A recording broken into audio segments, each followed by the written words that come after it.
வணக்கம். நாகரிகங்கள் அப்படிங்கிற ஒன்று வந்த பிறகு தான் மனிதனுடைய வாழ்வியலே கொஞ்சம் மாறுனது அப்படின்னு சொல்லுவாங்க. அந்த வகையில் நம்முடைய இந்தியாவுக்கும் எடுத்துக்கிட்டோம் அப்படின்னா, இது வரைக்கும் உலக நாகரிகம் அப்படி தான் சுமேரிய நாகரிகம் இதுதான் பெரிய அளவில் இருந்துச்சு அப்படின்னு பேசப்பட்ட காலகட்டத்தில் சிந்து சமவெளி நாகரிகம் அப்படின்னு ஒன்று இந்தியாவில் அதுக்கான ஆங்கிலேயர்களுடைய காலத்தில் கண்டுபிடிச்சப்போ அதுதான் ரொம்ப பரவலாக பேசப்பட்டது. அது மட்டும் இல்லை, இப்போ கடந்த சில மாதங்களுக்கு முன்புலேருந்து பார்த்தீங்கன்னா நம்முடைய வைகை நதி நாகரிகம், அதாவது கீழடி நாகரிகம் அப்படின்னா, கீழடி நம்முடைய தமிழர்களுடைய தாய்மடி அப்படின்னு எல்லாருமே சொல்கிற அளவுக்கு ரொம்ப பேசுபொருளாக இருக்கக்கூடிய அளவில் இருக்குது. இப்போ எல்லாருமே சொல்லக்கூடிய விஷயம் என்ன அப்படின்னா, இந்த சிந்து சமவெளி நாகரிகமும் கீழடி நாகரிகமும் கிட்டத்தட்ட ஒன்று தான் அப்படிங்கிற மாதிரி சொல்கிறாங்க. ஸோ அதை பற்றி சொல்லுங்கள். இல்லை, ரெண்டு நாகரிகங்களுக்கும் நடுவில் நம்ம நிறைய ஒற்றுமைகளை பார்க்க முடியுது. ஏன்னா இப்போ உலகத்தினுடைய மிகப்பெரிய நாகரிகங்கள் அப்படின்னு நம்ம ஒரு பட்டியலை தயாரிக்கிறோம் அப்படின்னா அதில் எகிப்திய நாகரிகம் மிக முக்கியமாக இருக்கும். அதுக்கப்புறம் சுமேரியர்களுடைய நாகரிகம் மிக முக்கியதாக இருக்கும். பாபிலோனியர்களுடைய நாகரிகம் மிக முக்கியமானதாக இருக்கும். இந்த மாதிரி வரக்கூடிய பட்டியல்களில் நம்ம பார்த்தோம் அப்படின்னா இந்த நாகரிகங்கள் எல்லாத்துக்குமே சில ஒற்றுமை இருக்குது. அந்த ஒற்றுமை கூட இங்கே இருக்கக்கூடிய சிந்து சமவெளி நாகரிகத்துக்கு ஒற்றுமை இல்லை. ஆனால் அதே சமயம் சிந்து சமவெளி நாகரிகத்தையும் கீழடி நாகரிகத்தையும் நம்ம எடுத்து பார்த்தோம் அப்படின்னா இந்த ரெண்டு நாகரிகங்களுக்கு நடுவில் ஒரு ஒற்றுமை இருக்குது. உலகத்தில் இருக்க மற்ற நாகரிகங்கள் எல்லாம் ஒரு குடும்பம் அப்படின்னு வச்சுட்டோம்னா, இங்கே இருக்கக்கூடிய கீழடி சிந்து சமவெளி நாகரிகங்களை நம்ம வேறு குடும்பம் அப்படின்னு வைக்க வேண்டியதாக இருக்குது. இதுக்கு ஒரு நல்ல உதாரணம், ஒரு ரெண்டு மிக முக்கியமான உதாரணங்கள் நம்ம சொல்லணும் அப்படின்னா, இப்போ ஆற்றங்கரை நாகரிகம்னா நம்ம சொல்கிறப்பே ஏன் அப்படின்னா, ஏதாவது ஒரு ஆற்றினுடைய கரையில் தான் அந்த நாகரிகம் செழித்து வளர்ந்துருக்கும். இப்போ எகிப்திய நாகரிகம் அப்படின்னாலே நைல் நதி ஒரு பெரிய வற்றாத ஜீவ நதி அப்படின்னு ஞாபகம் வரும். சீனாவோட வரலாறு நாகரிகம் பற்றி பார்த்தோம் அப்படின்னா மஞ்சள் ஆறு அப்படிங்கிற அந்த ஆறு இல்லாமல் அந்த நாகரிகத்தை பற்றி நம்ம சொல்ல முடியாது. இந்த மாதிரி உலக நாகரிகங்கள் இப்போ யூப்ரட்டிஸ் டைகரிஸுங்கிற ரெண்டு நதிகளுக்கு இடைப்பட்டதான் மெசபடோமிய நாகரிகம் அப்படின்னு நம்ம பார்க்குறோம். நாகரிகம் அப்படின்னாலே வற்றாத ஒரு ஜீவநதி, ஜீவநதிக்கு பக்கத்தில் செழித்த நாகரிகம் அப்படின்னு தான் தோணும். இன்னும் சொல்லணும் அப்படின்னா, இந்த வேத காலம் பற்றி பேசுகிறாங்க இல்லைங்களா, வேதத்தில் கூட சரஸ்வதி அப்படிங்கிற ஒரு வற்றாத ஜீவநதி தான் வருது. அவங்க என்ன சொல்கிறாங்கன்னா, இமயமலையிலிருந்து வந்த வற்றாத ஜீவநதியான சரஸ்வதியின் கரைகள்ங்கிற மாதிரி தான் வரும். ஆனால் ரொம்ப மிக வித்தியாசமான ஒரு வகையில் கீழடி நாகரிகத்தை நம்ம பார்க்குறப்போ அது வைகையினுடைய கரையில் இருக்குது. வைகைக்கு என்ன ஒரு சிறப்பு அப்படின்னா, அது ஜீவநதி கிடையாது. குறிப்பிட்ட சில மாதங்களுக்கு மட்டுமே ஓடக்கூடிய, மற்ற மாதங்களில் வற்றி போய் இருக்கக்கூடிய ஒரு நதியாகத்தான் வைகை அப்படிங்கிறது இருக்குது. நானும் கூட ரொம்ப காலமாக ரொம்ப ஆச்சரியமாக இருந்தேன். என்னது இது, வைகை நதி நாகரிகம் மட்டும் மற்ற நாகரிகங்கள்லேருந்து ரொம்ப மாறி இருக்கே, ஏன் ஒரு வற்றக்கூடிய ஒரு ஆற்றுக்கு பக்கத்தில் அந்த நாகரிகம் வந்திருக்கு அப்படின்னு ஆச்சரியப்பட்டிருக்கேன். ஆனால் சமீபத்தில் கடந்த 2017-18 ஆண்டுகள் நடந்த மிக முக்கியமான ஆய்வுகளை நம்ம எடுத்து பார்க்குறப்போ என்னுடைய முடிவே கூட பெரிய அளவில் மாறி இருக்கு. என்ன நடந்தது அப்படின்னா, ஒரு ஆய்வாளர் குழு 2017 ஆண்டில் ஒரு சர்வதேச அமைப்போட இணைந்து மேற்கொண்ட ஆய்வில் சட்லஜ் அப்படின்னு ஒரு நதி இருந்தது. அந்த நதியினுடைய கரையில் தான் சிந்து சமவெளி நாகரிகம் இருந்ததுன்னு ரொம்ப காலமாக சொல்லப்பட்டு வந்தது. ஆனால் அந்த ஆய்வாளருக்குள்ள என்ன நிரூபித்தாங்க அப்படின்னா, சட்லஜ் ஆறு ஒரு காலகட்டத்தில் அந்த பகுதியில் ஓடி பிறகு அந்த ஆறு அந்த பாதையை மாற்றிக்கிட்ட பின்னாடி அதனுடைய பழைய வற்றிப்போன பாதையோட கரையில் அமைக்கப்பட்டது தான் சிந்து சமவெளி நாகரிகம் அப்படின்னு நிரூபித்தாங்க 2017 ஆண்டில். அப்படி பார்க்குறப்போ இந்த உலக நாகரிகங்களில் ஜீவநதிக்கு பக்கத்தில் அமைக்கப்படாத ரெண்டு நாகரிகங்கள் என்ன அப்படின்னு பார்க்க போனால், ஒன்று சிந்து சமவெளி நாகரிகம், இன்னொன்று வைகை நதி நாகரிகம். பொதுவாக மனிதர்களுக்கு வெப்பமண்டல பகுதியில் நிறையா தண்ணி தேவைப்படும். அப்போ அவங்க நதிக்கரைகளில் தான் நாகரிகங்களை அமைப்பாங்கங்கிறது நம்ம தெரிஞ்சது தான். ஆனால் சிந்து சமவெளி மக்களாக இருக்கட்டும் அல்லது கீழடி மக்களாக இருக்கட்டும், அவங்க ஏன் ஒரு வற்றக்கூடிய ஒரு ஆறு அல்லது வற்றி போன ஒரு ஆறை தேர்ந்தெடுக்காங்கன்னு பார்க்குறப்போ, தண்ணியால் அவங்க மிகப்பெரிய அழிவை சந்திச்சிருக்கணும். அப்போ தான் அந்த தண்ணியினுடைய அந்த பிரச்சனை என்னன்னு அவங்களுக்கு புரிய வரும். இன்றைக்கி நம்ம மஞ்சளாறு சீனாவினுடைய நாகரிக தொட்டிலும் அதுதான், சீனாவின் துயரமும் மஞ்சளாறு தான். இன்றைக்கி உத்தரகண்ட் மாநிலத்தை பார்த்தோம் அப்படின்னா உத்தரகண்டினுடைய சிறப்பும் பிரம்மபுத்திரா தான். உத்தரகண்ட் இப்போ அழிஞ்சு ஒன்றுமே இல்லாமல் போனது காரணமும் பிரம்மபுத்திரா தான். ஆக மொத்தத்தில் ஏற்கனவே சில நாகரிகங்களை உருவாக்கி அந்த நாகரிகங்கள் நீரால் அழிகிறத கண்ட மக்களுக்கு மட்டும்தான் ஆற்ற பார்த்தா ஒரு பயமும் சேர்ந்து வரும். அப்படி வந்த பயத்தோடு இந்த ரெண்டு நாகரிகங்கள் அமைக்கப்பட்டிருக்குன்றது இந்த ரெண்டு நாகரிகங்களுடைய ரொம்ப வித்தியாசமான தன்மை. இந்த தன்மையை நம்ம உலகத்தில் இருக்கக்கூடிய வேறு எந்த நாகரிகங்கள் கூடவும் பார்க்க முடியாது. அடுத்ததாக இப்போ நம்ம பெரிய அரசாங்கம் பெரிய நாகரிகம் அப்படின்னு பேசுகிறப்போ எல்லாருமே எகிப்துலேருந்து ஆரம்பிப்பாங்க. எகிப்து பார்த்தீங்களா பெரிய நாகரிகம் அப்படிம்பாங்க. எந்த அடிப்படையில் அப்படின்னா, ஒரு கட்டுமானம், பொருளாதாரம், வளம், இந்த அடிப்படைகளில் பார்க்குறப்போ எகிப்துங்கிறது ஒரு பெரிய நாகரிகம் தான், இதில் மாற்றுக்கிறது கிடையாது. ஆனால் எகிப்திய நாகரிகத்தின் காலகட்டத்தில் இன்றைக்கி இருக்கிற மனிதர்கள் வாழ முடியுமா அப்படின்னா வாழ முடியாது. ஏன்னா எகிப்திய நாகரிகம் அடிமைகளை அடிப்படையாக கொண்ட நாகரிகம். பெரும்பாலான மக்கள் தங்கச் சுரங்கங்களில் வேலையை வாங்கி கொல்லப்பட்டாங்க. உள்ளே போயிட்டோம் அப்படின்னா வெளியே வர முடியாது. உலகத்திலே ரொம்ப மோசமான வேலை பார்க்கக்கூடிய இடம் தங்க சுரங்கம். பொதுமக்களை அடிமைகளாக்கி தங்கச்சுரங்கங்களில் வேலையை வாங்கி அவங்க கொல்லப்பட்டு அந்த வளத்தில் உருவானது தான் எகிப்திய நாகரிகம். அதே மாதிரி அடிமை வர்த்தகம்ங்கிறதும் அவங்க ரொம்ப ரொம்ப அதிகமாக இருந்தது. அப்போ எகிப்திய நாகரிகம்ங்கிறது ஒரு ரொம்ப அடிமை நாகரிகமாக இருக்குது. அதன் காரணமாகத்தான் அவங்களால பிரமிடுகளை வந்து உடனடியாக கட்ட முடிஞ்சது. எகிப்திய நாகரிகம்னா பிரமிடு உடனே அவங்களால அவ்வளோ பெருசு கட்ட முடிஞ்சதுன்னா லட்சக்கணக்கான அடிமைகளை வந்து கொன்று குவிச்சு தான் அவங்க வந்து அங்கே அந்த பிரமிடுகளை கட்டினாங்க. அதற்கு பின்னாடி வந்து பாபிலோனியர்களுடைய நாகரிகத்தை பார்த்தோம் அப்படின்னா அதுவும் வந்து கோயில் நாகரிகமாக தான் இருக்குது. அதே மாதிரி வந்து இந்த மெசபடோமிய நாகரிகத்தை பார்த்தோம் அப்படின்னா அதுவும் கோயில் நாகரிகம் தான். இந்த மெசபடோமிய நாகரிகத்தில் பார்க்குறப்போ வந்து சிகுரத் அப்படிம்பாங்க கோயிலுக்கு. அப்போ 3 அடுக்குலேருந்து 7 அடுக்கு வரைக்கும் அப்போவே வந்து கோயில்களை அவங்க கட்டியிருக்காங்க சிகுரத்துங்கிற பேரில். இது வரைக்கும் ஒரு 18 சிகுரத்துக்கள் வந்து கண்டுபிடிக்கப்பட்டிருக்கு. இப்போ எகிப்தில் ஒரு ஊர் கண்டுபிடிக்கப்பட்டது அப்படின்னா அதனுடைய பிரதானமான அங்கம் வந்து பிரமிடு தான். பாபிலோனில் ஒரு ஊர் கண்டுபிடிக்கப்படுதுன்னா அதோட பிரதானமான அங்கம் வந்து அங்கே இருக்கிற அணுன்னு ஒரு கடவுளை கும்பிட்டாங்க, இஸ்தானுன்னு கடவுளை கும்பிட்டாங்க. இந்த அணு கோயிலாகவோ இல்லை இஸ்தார் கோயிலாகவோ இருக்கலாம். அதே மாதிரி வந்து எல்லா நாகரிகங்களுமே ஏதாவது வந்து ஒரு வழிபாட்டு இடத்தை மையமாக கொண்டு எழுந்த நாகரிகம் தான். ஆனால் சிந்து சமவெளி நாகரிகத்தில் நம்ம போய் பார்க்குறப்போ ஒரு மிகப்பெரிய நீச்சல் குளம் நமக்கு கிடைக்குது, பொதுமக்களுக்கான நீச்சல் குளம். அதற்கு அடுத்ததாக ஒரு மிகப்பெரிய நெல் களஞ்சியம் கிடைக்குது, பொதுமக்களுக்கான நெல் களஞ்சியம். அது இல்லாமல் அங்கே இருந்த மக்கள் 3 அடுக்குகள் வரைக்கும் வீடு கட்டி வாழ்ந்துருக்காங்க. ஆனால் நமக்கு கோயில் அப்படின்னு ஒன்று கிடைக்கல. அதே மாதிரி கீழடியில் நம்ம பார்க்குறப்பையும் கீழடியில் பொதுமக்கள் நல்லா வாழ்ந்திருக்காங்கன்னு தெரியுது, நல்ல தரமான வீடுகள் பார்க்குறோம், வடிகால் வசதிகள்லாம் பார்க்குறோம். ஆனால் கீழடியிலையும் பெருசாக கோயில்கள் கட்டப்படலை. இது அர்த்தம் வந்து மக்களுக்கு வந்து இறை நம்பிக்கையே இல்லை அப்படின்னு நம்ம சொல்ல முடியாது. பொதுமக்கள் வந்து இறை நம்பிக்கையை விட அதிகமான முக்கியத்துவத்தை நலவாழ்வுக்கு கொடுத்துருக்காங்க. அப்போது இப்போ ஒரு மனிதர் இருக்கார், நம்ம பொற்காலம் எகிப்திய காலம்னு சொல்கிறோம் இல்லைங்களா, அந்த காலத்தில் போய் நீங்கள் வாழ்கிறீங்களா அப்படின்னு கேட்டால் அது வந்து தப்பான முடிவாக இருக்கும். ஆனால் அதே சமயம் இங்கே தமிழ்நாட்டில் இருக்கக்கூடிய கீழடி நாகரிகமாக இருக்கட்டும் அல்லது சிந்து சமவெளி நாகரிகமாக இருக்கட்டும், அப்போ ஒரு மனுஷன் வாழ்ந்தான்னா அவன் நல்லா வாழ்ந்திருக்கலாம். ஏன்னா வந்து இப்போ நம்ம தமிழ்நாட்டை சொல்கிறோம் இல்லைங்களா, நலவாழ்வு மாநிலம், வெல்ஃபேர் ஸ்டேட் அப்படின்னு, அப்படி ஒரு வெல்ஃபேர் ஸ்டேட்டாக வந்து அவங்க இருந்திருக்கிறாங்க. இந்த மாதிரி இந்த 2 நாகரிகங்களுக்கும் நடுவில் வேற எந்த நாகரிகங்கள் கூட நம்ம ஒப்பிட்டே பார்க்க முடியாத சில ஒற்றுமைகள் இருக்குது. இது போக இந்த 2 நாகரிகங்களுக்கும் நடுவில் இருக்கக்கூடிய இன்னொரு தொடர்ச்சி, ஒற்றுமைங்கிறதோட ஒரு தொடர்ச்சி என்ன அப்படின்னா, சிந்து சமவெளியில் வந்து நமக்கு நிறைய முத்திரைகள் கிடச்சிருக்கு. அந்த முத்திரைகளில் எழுத்து வடிவங்கள் காணப்படுது. இப்போ இந்த எழுத்து வடிவங்கள் எங்கேருந்து வந்திருக்கும் அப்படின்னு நம்ம ஆய்வு பண்ணுறப்போ இப்போ இருக்கக்கூடிய இந்த இந்தியாவாக இருக்கட்டும் அல்லது சுதந்திரத்துக்கு முன்னாடி இந்த இந்துஸ்தானம்ங்கிற பகுதியாக இருக்கட்டும், அதாவது வந்து இந்த கடலில் ஆரம்பித்து இந்துகுஷ் மலை வரைக்கும் இருக்கக்கூடிய ஒட்டுமொத்த பகுதியை நம்ம வந்து இந்துஸ்தானம் அப்படின்னு சொல்லிட்டு இருந்தோம். இந்த பகுதியில் கிமு 4ஆம் நூற்றாண்டுக்கு முன்னாடி எழுத்து வச்சுருந்த ஒரே மொழி வந்து தமிழ் மொழி தான். வேறு எந்த மொழிக்கும் இங்கே எழுத்து கிடையாது.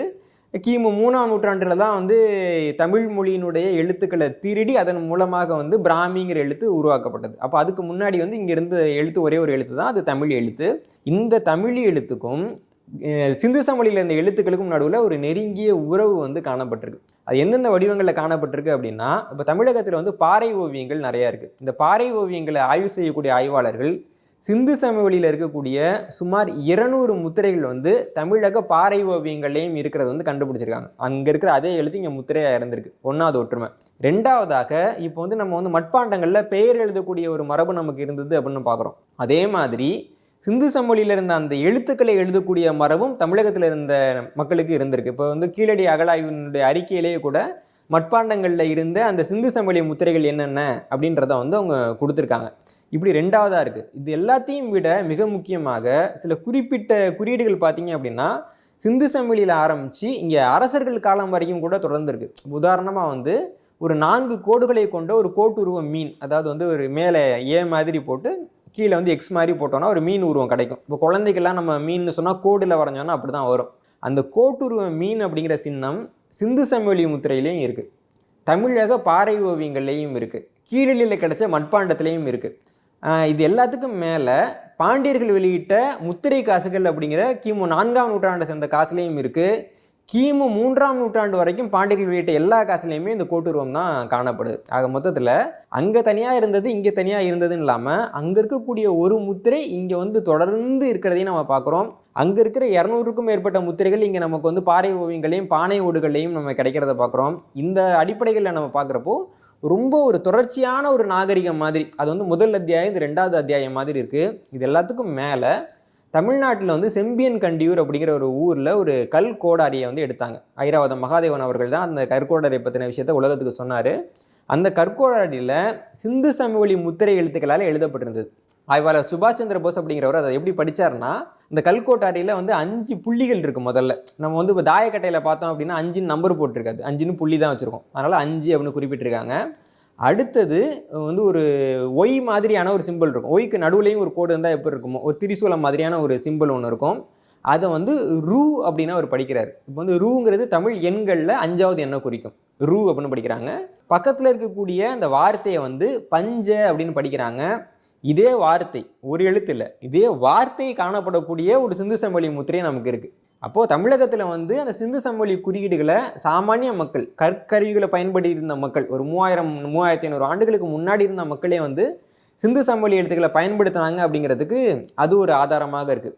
அப்போ அந்த சிந்து சமவெளி எழுத்துக்கு என்ன பேர் இருந்திருக்கும் அப்படின்னு பார்க்குறப்போ, யாப்பருங்கல உரை அப்படிங்கிற புத்தகத்தில் வந்து ஓவியன் வரைவது மாதிரி எழுதக்கூடியது உருவெழுத்தாகும் அப்படின்னு இருக்கு. இப்போ உருவம்னா நமக்கு நல்லா தெரியும். இப்போ உருவத்தை அடிப்படையாக கொண்ட ஒரு எழுத்து அப்படின்னு இவங்க எந்த எழுத்தை சொல்கிறாங்க அப்படின்னு நம்ம யோசிக்கிறப்பே, சிந்து சமவெளியில் இருக்கக்கூடிய அந்த முத்திரைகள் தான் தமிழர்கள் சொல்லக்கூடிய உரு எழுத்து அப்படிங்கிற ஒரு முடிவுக்கு நம்ம வர முடியுது.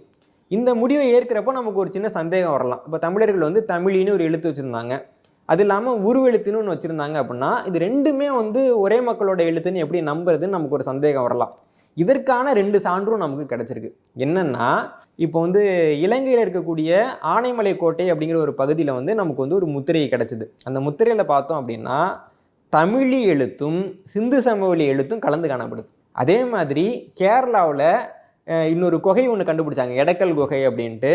அந்த குகையில் நமக்கு கிடைச்ச ஒரு சின்னத்துலேயும் பார்த்தோம் அப்படின்னா சிந்து சமவெளி எழுத்தும் தமிழ் எழுத்தும் கலந்து காணப்படுது. இப்போ வந்து அவங்க தொன்மையான இந்தியாவிலே வந்து மிகவும் தொன்மையான நாகரம் சொல்லக்கூடிய அந்த சிந்து சமவெளி நாகரிகங்களில் அவங்க இன்ன வரைக்கும் சொல்கிறது என்னென்னா, முதன்மையாக இருக்கக்கூடிய எழுத்துங்கிறது தமிழையும் சொல்லாமல் வேற ஒரு எழுத்துக்களை தான் வந்து சொல்லிகிட்டு இருக்காங்க. இப்போ தமிழ் எழுத்துக்களை தான் ஒன்றாக நம்ம பார்க்குறப்போ அங்கே ஒருவேளை சிந்து சமவெளி நாகரிகத்தில் இருந்தவங்க திராவிடர்களா அவங்க இருக்கிறதுக்கான வாய்ப்புகள் இருக்கா? நம்ம வந்து அங்கே இருந்தவங்க வந்து தமிழர்களா அல்லது ஆதி தமிழ் முந்து தமிழ் பேசுனவங்களா அப்படின்னு கேட்டால் நம்ம ஆமான்னு சொல்லிடலாம். ஆனால் திராவிடர்களா அப்படின்றது இருக்கு இல்லைங்களா? இப்போ திராவிடர் அப்படிங்கிறது வந்து அரசியல் ரீதியில் நம்ம வந்து ஒரு புரிதலில் புரிஞ்சுக்கிறோம். ஆனால் ஒரு ஆய்வு ரீதியில் பார்க்க போகிறப்போ திராவிடர்கள் அப்படின்னு நம்ம சொல்ல முடியாது. ஏன்னா வந்து இப்போது திராவிடம் அப்படிங்கிற அந்த வார்த்தையை பார்த்திங்கன்னா ஒரு 1000 ஆண்டுக்கு உள்ளாக வந்த வார்த்தை தான். தமிழில் இருக்கக்கூடிய மக்கள், தமிழக மக்களாக இருக்கட்டும், தமிழ் இலக்கியங்களாக இருக்கட்டும், ஒரு 400 வருஷத்துக்கு முன்னாடி திராவிடங்கிற வார்த்தையை பயன்படுத்தலை. இப்போ வந்து நமக்கு வந்து சங்க இலக்கிய காலத்தில் இருந்து நமக்கு தமிழ்ங்கிற சொல் வந்து நமக்கு புழக்கத்தில் இருக்குது. மக்கள் வந்து இது தமிழுங்கிறாங்க, நாங்கள் தமிழர்கள் அப்படின்றாங்க. நம்ம பயன்படுத்துகிற இந்த மொழியினுடைய பெயர், இந்த வரி வடிவத்தினுடைய பேர் தமிழி அப்படின்றது வந்து வட இந்திய நூல்கள் கூட நமக்கு சொல்லுது. ஆனால் தமிழர்கள் பேசுனது வந்து திராவிடம்ங்கிறது ஒரு மொழி கிடையாது. டாக்டர் அம்பேத்கர் சொல்கிறாரு, திராவிடம்ங்கிறது வந்து ஒரு மொழியையும் குறிக்கவில்லை, ஒரு இனத்தையும் குறிக்கவில்லை அப்படின்றாங்க. முன்னாள் முதல்வர், தமிழக முதல்வர் கலைஞர் கருணாநிதி அவர்கள் என்ன சொன்னார் அப்படின்னா, தமிழ் அப்படிங்கிற அந்த சொல்லினுடைய திரிபு தான் திராவிடம் அப்படின்னு சொன்னார். இதுதான் வந்து சரியான வரையறை. ஏன்னா வந்து இப்போ தமிழ் அப்படின்றதுல இருக்கக்கூடிய சிறப்பு லகரம் வந்து எல்லா மொழிகள்லையுமே இருக்காது. பாலி மொழி பேசக்கூடியவர்கள் வந்து அப்போ தமிழ் அப்படிங்கிறத திரிமிர அப்படின்னு உச்சரித்தாங்க. அவங்களுக்கு வந்து அப்படி தான் உச்சரிக்க வரும். பாலி மொழியை வந்து அடிப்படையாக கொண்ட கல்வெட்டு ஒன்று நம்ம எல்லாருமே கேள்விப்பட்டிருப்போம். அந்த கல்வெட்டில் பார்த்தோம் அப்படின்னா திரிமிர சங்காதம் அப்படிங்கிற ஒரு வார்த்தை காணப்படுது. அப்படின்னா திரிமிர அப்படின்றது வந்து திராவிட, இவங்க வந்து தமிழ் சொல்கிறோம் இல்லைங்களா? அப்போ தமிழ் அரசர்களினுடைய கூட்டமைப்பு தான் திரிமிர தேச சங்காத்தம் அப்படின்னு அந்த இது குறிப்பிடுது. காரவேலனுடைய அத்திக்கும்பா கல்வெட்டில் அந்த குறிப்பு காணப்படுது. இந்த திரிமிர அப்படிங்கிற சொல் இன்னும் திரிஞ்சு திரிமில அப்படின்னு மாறுது. இப்போ பல்லவர் காலத்தில் பார்த்தோம் அப்படின்னா அப்போ இருந்த தமிழ் சங்கத்துக்கு வந்து திரிமில சங்கம்னு பேர். ஏன்னா தமிழ் சங்கம்னு நம்ம ஆளுங்க வாயில தான் நுழையும். அப்போ வடக்குல இருந்து வந்தவங்க வாயில இது நுழையாது. அதனால் வந்து திரிமில சங்கம் அப்படின்னாங்க. இந்த திரிமில இதனுடைய 3வது திரிபு தான் திராவிட அப்படிங்கிறது. பல்லவர்கள் தான் முதல்ல இதை திராவிட நாடு அப்படின்னு சொன்னாங்க. இப்போது திராவிடங்கிறங்க அந்த சொல்லே வந்து ஒரு 1000 ஆண்டுக்கு உள்ளே வந்து உருவான ஒரு சொல்லு தான். தமிழ்நாட்டில் இருக்கிறவங்க அந்த சொல்லை பயன்படுத்த ஆரம்பிச்சுன்னு ஒரு 400 வருஷம் கூட ஆகலை. அப்படி இருக்கிறப்போ இந்த மாதிரி ஒரு மூத்த நாகரிகத்தை வந்து திராவிட நாகரிகம் அப்படின்னு சொல்கிறோன்னா இது வரலாற்று ரீதியாக வந்து ஏற்றுக்கொள்ளக்கூடிய ஒரு வாதம் கிடையாது. அப்படின்னா இது என்ன மொழின்னு நம்ம சொல்கிறப்போ தமிழ் அப்படிங்கிற ஒரு மொழி இருக்குது இல்லைங்களா? இதே வந்து 2000 ஆண்டுகளுக்கு முன்னாடி இருக்கிற மொழி தான். 2600 ஆண்டுகளுக்கு முன்னாடியே நம்ம எழுத்து வச்சுருந்துருக்கோம். இப்போ வந்து இன்றைக்கி இங்கே எல்லாம் என்ன சொல்கிறாங்க, திராவிட மொழிகள்ன்றாங்க. திராவிட மொழின்னு நீங்கள் சொல்கிற எல்லா மொழியும் எடுத்தாலும் எல்லா மொழியுமே தமிழுக்கு பின்னாடி வந்தது தான். அப்போ இருக்கிறதுலே மூத்த மொழி எது? தமிழ் மொழி. அப்போது இது தமிழ் நாகரிகமா, தமிழை சார்ந்தவரோட நாகரிகமா அப்படின்னு கேட்டால் ஆமாம். இது திராவிட நாகரிகமான்னு கேட்டால் இல்லை. இது திராவிட நாகரிகம் அப்படின்னு சொல்கிறப்ப என்ன ஆகும்னா, காலப்போக்கில் அது வந்து நிறைய குழப்பத்தை ஏற்படுத்தும். இப்போ உதாரணமாக தமிழ்நாட்டில் நிறைய கல்வெட்டுகளை இந்திய தொல்லியல் துறை படி எடுத்தாங்க. அந்த படிகளெல்லாம் கொண்டு போய் அவங்க மைசூரில் வச்சுருந்தாங்க. வச்சுருக்கப்போ அந்த படிகள் எதுவுமே தமிழ்நாட்டுக்கு வரல, மைசூர்லேயே அது ரொம்ப நாளாக கடந்தது. என்னையா காரணம்னு கேட்குறப்ப அவங்க சொல்கிறாங்க, நீங்கள் திராவிட கல்வெட்டுகள் அப்படின்னு இதை வச்சுருக்கீங்க. இப்போ திராவிட கல்வெட்டுகள்லாம் மைசூரில் தான் இருக்குது அப்படின்னு சொல்லிட்டாங்க. இப்போ நீதிமன்றம் தலையிட்ட ஏன் திராவிட கல்வெட்டுன்னு சொல்கிறீங்க, தமிழில் இருந்தால் தமிழ்னு சொல்ல வேண்டியதானன்றாங்க. இந்த திராவிடங்கிற ஒரு வார்த்தையால் சுமார் 66,000 கல்வெட்டு பிரதிகள் இன்றைக்கி நமக்கு கிடைக்காம போகுது இல்லையா? அப்போ நம்ம ஒரு கிளாரிட்டியாக பேச வேண்டிய ஒரு நிலைமையில நம்ம இருக்கோம். இப்போ தமிழர்கள் அனைவரையும் உறவினர்களாக கருதுறதுனால நம்ம திராவிடருங்கிற வார்த்தையை பயன்படுத்தினாலும் கூட அடுத்தவங்களும் நம்மளை அந்த மாதிரி கருதணும் இல்லைங்களா? இப்போ நான் சாப்பிட்றப்போ நீ என்னோட சகோதரன், நான் ஒரு பங்கு தரேன்னா, நீ சாப்பிட்றப்போ நீயும் சகோதரன் எனக்கு ஒரு பங்கு தரணும். அப்போ தான் என் வயிறு நிறையும். நான் சாப்பிட்றப்ப 5 பங்காக போட்டு சாப்பிட்றேன், 5 பேரும் தனித்தனியாக சாப்பிட்றீங்கன்னா என் வயிறு எப்படி நிறையும் இல்லையா? அப்போது நம்முடைய உரிமையை, நம்முடைய வரலாற்றை, நம்முடைய பண்பாட்டை சொல்கிறப்போ இது தமிழர் வரலாறு அப்படி சொன்னால் மட்டும்தான் நம்ம நம்முடைய உரிமையை பெற முடியும். அதனால் கீழடி நாகரிகம் ஒரு முழுமையான தமிழர் நாகரிகம். அதே மாதிரி சிந்து சமவெளி நாகரிகத்தை பொறுத்த வரைக்கும் அங்கே முழுமையாக தமிழர்கள் மட்டும்தான் இருந்தாங்களான்னு சொல்ல முடியாது. ஏன்னா மரபணு ஆய்வுகள் நடத்துகிறப்போ இங்கே பக்கத்தில் இந்த ஈரான் பகுதியில் இருந்த அந்த ஜாக்ரோஸ் அப்படிங்கிற இனத்தை சேர்ந்த மக்கள்லாம் அங்கே இருந்திருக்காங்க அப்படின்னு நமக்கு தெரிய வருது. பல்வேறு இனத்தை சேர்ந்த மக்கள் வந்திருக்காங்க. அந்த நாகரிகத்தினுடைய பயன்பாட்டிலிருந்து அந்த மொழி வடிவம் அப்படிங்கிறது தமிழ் மொழி. ஏன்னா அப்போ யாருக்கிட்டையுமே எழுத்து வடிவம் இல்லை, அதனால் அது தமிழ் மொழி. ஆரியர்கள் வருகைக்கு முற்பட்ட நாகரிகம் அப்படிங்கிறதுனால அது தமிழர் நாகரிகம்னு நம்ம சொல்லலாம். சிந்து சமவெளி நாகரிகத்தினுடைய இப்போ எல்லாருமே சொல்லக்கூடிய என்னென்னா, அது எப்படி அதோட நாகரிகம் ரொம்ப நல்லாவே வாழ்ந்துருக்கிறாங்க. அவங்க அழிஞ்சு போனதுக்கான காரணம் என்ன? அந்த நாகரிகம் திடீர்னு அப்படியே ஸ்டாப் ஆகி நிற்கிறதுக்கான காரணம் ஒருவேளை ஆரியர்களுடைய படையெடுப்பா இல்லை இயற்கை சீற்றமா? அவங்க இதுக்கான காரணம் சொல்வது என்ன சொல்கிறாங்க? அதாவது ஆரியர் படையெடுப்பும் சிந்து சமவெளி நாகரிகமும்ன்ற அந்த தலைப்பே ரொம்ப பெரிய தலைப்பு. நம்ம நேர்மையாக சில விஷயங்களை புரிஞ்சுக்கணும். வேதம் பற்றி நம்ம நிறையா பேசுகிறோம். வேதத்தில் சிந்து சமவெளி நாகரிகம் பற்றின குறிப்புகளை நம்ம பார்க்குறப்போ ஆரியர்களுக்கு அணைகள் பற்றின ஒரு அடிப்படை அறிவு இல்லை. ஏன்னா அவங்க நல்ல ஒரு தண்ணி இருக்கக்கூடிய ஒரு பகுதியிலேருந்து வர்றாங்க.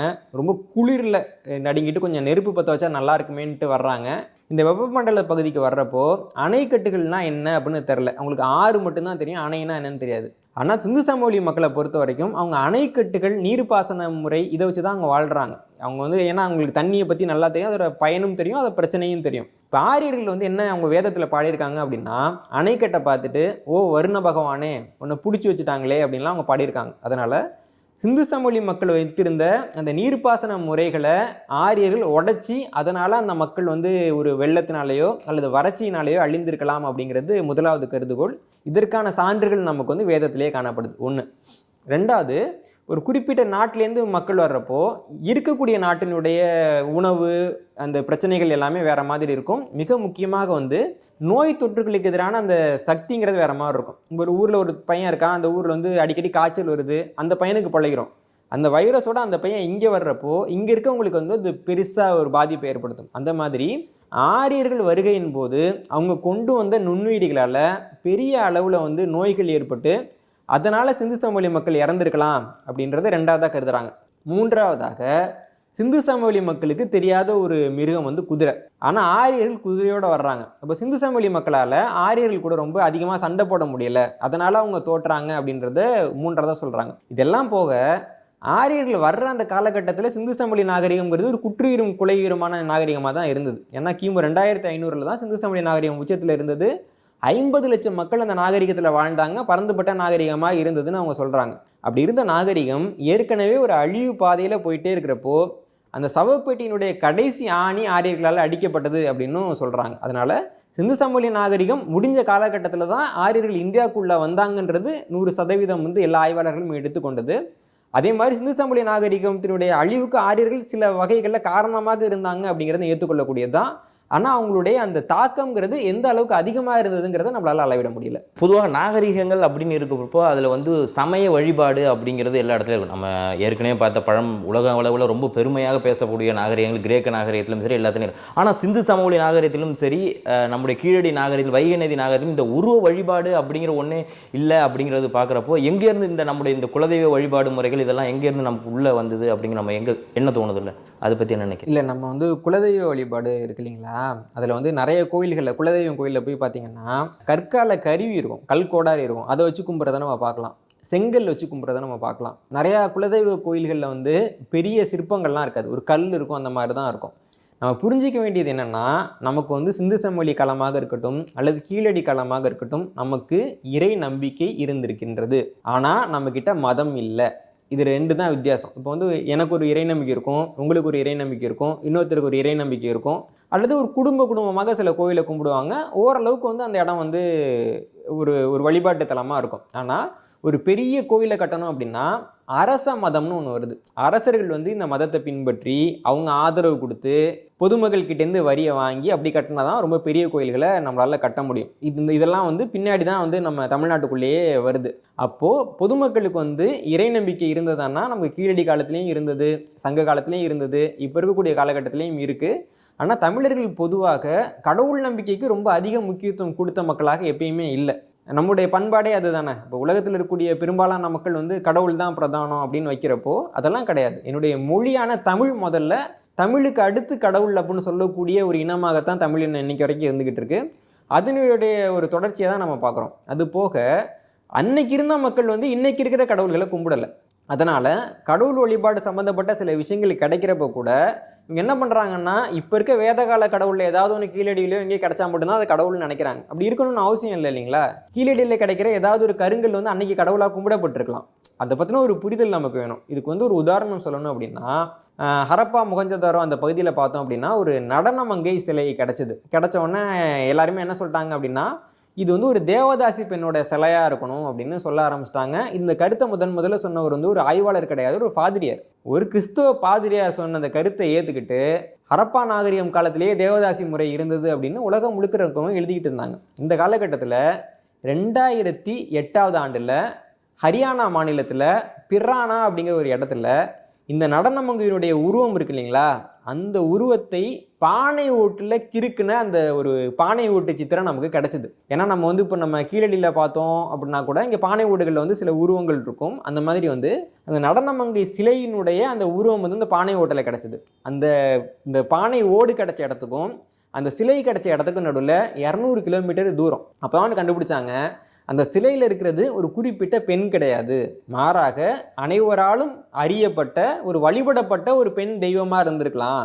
அதனால தான் அவங்க வந்து இந்த கோட்டு உருவத்துலேயும் காணப்படுறாங்க. அந்த இடுப்பில் கை வச்சுட்டு அப்படியே இருக்கும். அதே உருவத்தில் வந்து அவங்களுடைய பானை ஓடும் இருக்குது. நம்ம தான் தப்பாக புரிஞ்சுக்கிட்டோம் போல இருக்குது அப்படின்னு இப்போ தான் கொண்டு வந்தாங்க. இப்போ தமிழ்நாட்டுக்கு இந்தியாவுக்கு வந்து ஆங்கிலேயர்கள் வர்றப்போ இங்கே இருக்கிற கோயில்கள்லாம் பார்த்துட்டு ஆபாசமாக இருக்குது அப்படின்னு சொன்னாங்க.